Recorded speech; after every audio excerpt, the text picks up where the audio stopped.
wasallam. Di antaranya penyakit hati yang berbahaya kata Nabi Muhammad SAW adalah hasud. Hasad dengan saudaranya. Hasud ini aslinya sebelum hasud dia benci atau dendam dengan seseorang. Sebelum dendam atau benci dengan seseorang, dia marah terlebih dahulu kepada seseorang. Jadi intinya, orang kalau sudah marah, emosi, ini bahaya kalau tidak disembuhkan, bisa naik derajatnya menjadi benci atau dendam. Kalau sudah benci atau dendam, maka akan naik posisinya menjadi hasud. Ini bahaya ini. Makanya kalau orang marah harus langsung diredam, tidak boleh terlalu lama emosi atau marahnya. Kalau marahnya terlalu lama, emosinya terlalu lama, dia akan benci dengan seseorang. Diingat terus benci. Kalau sudah bencinya semakin meningkat, akan naik sifat hasud. Sifat hasud ini yang berbahaya kata Nabi Muhammad SAW. Kata Nabi Muhammad, sifat hasud ini adalah termasuk minal kabair, termasuk dosa besar. Termasuk dosa besar. Jadi sifat hasud ini harus dihilangkan. Tidak boleh tertanam di dalam tubuh kita. Biasanya yang hasud ini Pak, Bu, maaf, yang satu profesi, yang satu profesi. Ustadz hasudnya sama ustadz. Ada apa ustadz hasud sama dokter? Nggak perlu. Ustadz ketemu ustadz hasudnya. Ya. Dokter dengan dokter, pejabat dengan pejabat, maaf. Polisi dengan polisi, tentara dengan tentara. Itu biasanya hasud. Hasud ini kebanyakannya satu profesi kata Nabi Muhammad SAW. Tetangga ketemu tetangga itu saling hasud. Ya. Apalagi kalau sudah tetangganya beli kulkas baru, mobil baru, ya rumahnya diperbaiki, wah naik ini hasudnya semakin tinggi. Ya, biasanya satu profesi kebanyakan. Jarang Pak ustadz hasud dengan dokter, ada apa? Nggak ada hubungannya. Ya. Kenapa? Kerjaannya beda, jobnya beda. Ya. Kontraktor hasudnya dengan kontraktor. Ya. Konsultan hasudnya dengan konsultan biasanya. Kebanyakan satu profesi. Dan kata Nabi Muhammad SAW, sesungguhnya penyakit hasad ini atau hasud ini bisa memakan kebaikan kita. Jadi ibadah-ibadah kita ini semuanya bisa terbakar, tidak bernilai di sisi Allah Subhanahu Wa Taala karena penyakit hasud. Hati-hati. Kata Nabi Muhammad SAW, al-hasad ya'kulul hasanat kama ta'kulun naru al-hatab. Kata Nabi Muhammad SAW, penyakit hasud ini bisa memakan pahala kata Nabi Muhammad. Pahala-pahala itu akan digerogoti dengan penyakit hasud sebagaimana api bisa menggerogoti kayu-kayu.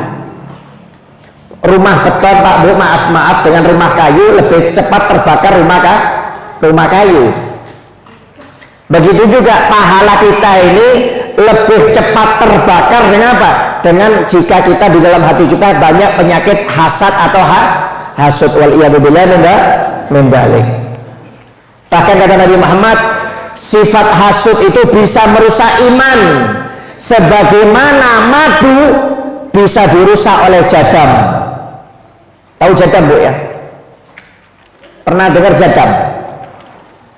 Jadam itu sesuatu yang pahit, ya, hitam. Apa kalau bahasa Indonesia ya? Biasanya orang kencing manis yang makan jadam itu.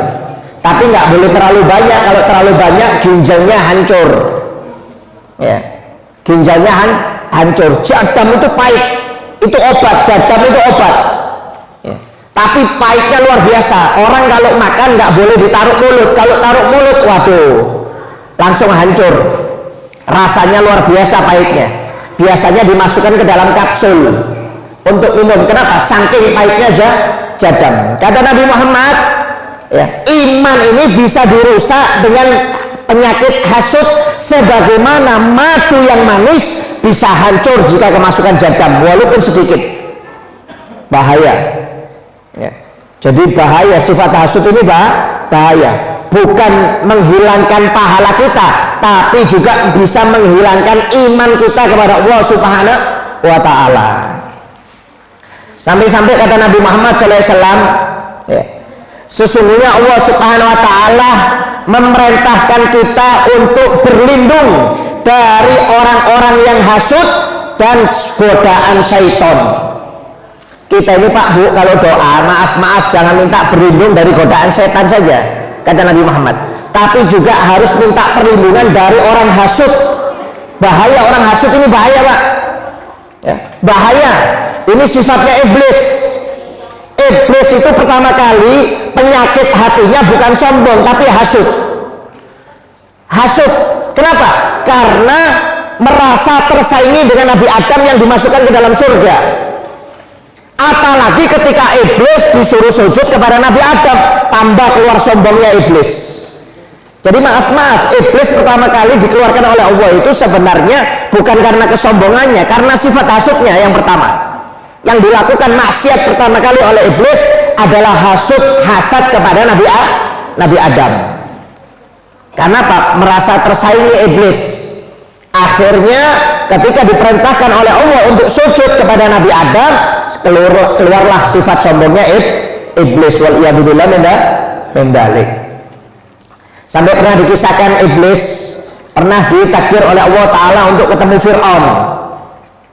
Pernah ketemu Fir'aun. Kata iblis, wahai Fir'aun, ketahuilah bahwasannya di muka bumi ini ada orang yang lebih jelek daripada kamu dan aku. Kata Fir'aun, siapa wahai iblis?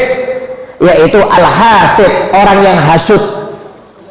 Orang yang hasud itu adalah orang yang lebih jelek daripada kita berdua. Wabil hasad waqa'tu fi hadal mihnah, dan karena sifat hasud aku dihancurkan oleh Allah Subhanahu wa Ta'ala, direndahkan oleh Allah Subhanahu wa Ta'ala. Iblis sendiri ngaku Pak, aku ini dihancurkan derajatku oleh Allah Ta'ala karena aku punya sifat hasud. Bahkan kata iblis, aku pernah punya teman tersebut ya, selalu aku temani kemana-mana untuk berbuat kejelekan. Sampai suatu saat temanku tersebut lihat tetangganya punya sapi. Karena tetangganya punya sapi baru, dia minta tolong kepada aku, wahai iblis, tolong matikan sapi tetanggaku. Kata iblis, saya nggak bisa mematikan, saya ini bukan Tuhan. Kalau kamu mau, saya kasih 10 sapi, nggak usah dimatikan, tapi saya kasih 10 sapi. Apa jawab orang tersebut? Tidak, saya tidak perlu 10 sapi, saya cukup matikan saja tetangga itu, sapi tetangga saya sudah senang, nggak usah kami kasih 10 sapi saya. Kata iblis, dari sini saya tahu bahwasanya sifat hasud ini bahaya, kata iblis. Padahal dia sudah saya tawari untuk saya kasih 10 sapi, mestinya kan dia senang. Kalau mau bangga-banggaan, sombong-sombongan dengan tetangganya, lebih sombong. Kenapa? Dia lebih banyak punya sapi, tetangganya cuma 1. Saya tawari, saya kasih 10 sapi, dia nggak mau kamu kasih 10 sapi, saya cuma permintaan saya 1 saja, matikan tetangga saya sudah lebih puas daripada kamu kasih 10 sapi, kata tetangga saya itu, kata teman saya itu, kata iblis. Kata iblis, dari sini saya tahu bahwasanya memang bahaya penyakit hasad ini. Penyakit hasad ini bahaya Bu, jelek. Jadi hasad ini adalah tidak senang dengan seseorang dan mengharapkan hancurnya nikmat orang tersebut. Itu sifat hasad. Kalau iri, maaf, kalau iri cuma nggak senang sama orang tersebut. Iri itu atau dengki, kalau melihat orang senang dia nggak suka, kalau melihat orang susah dia senang, itu iri dengki. Kalau hasud beda Bu, Pak. Kalau hasud itu dia nggak senang melihat orang lain dan hartanya harus hancur, itu hasud. Jadi hasud ini lebih parah daripada dengki. Kalau dengki dia cuma benci saja, lihat tetangganya enak dia dengki, waduh tetangga saya kok punya mobil terus ya, saya nggak punya apa-apa ya. Atau tetangganya kena musibah kecelakaan, alhamdulillah mobilnya hancur ya, sama sudah pas nggak sama-sama nggak punya mobil. Ini dari iri dan dengki. Jadi kalau lihat orang lain susah dia senang, kalau lihat orang lain senang dia susah, ini namanya iri atau dengki. Tapi kalau hasad ini dia nggak akan puas kecuali nikmat yang diberikan kepada orang lain itu dihancurkan oleh Allah Ta'ala. Ini namanya hasud. Ini lebih bahaya, ini lebih bahaya daripada iri dan dengki. Iri dan dengki itu sudah jelek, tapi ini lebih jelek lagi hasud ini. Wal iyadu billah min dzalik.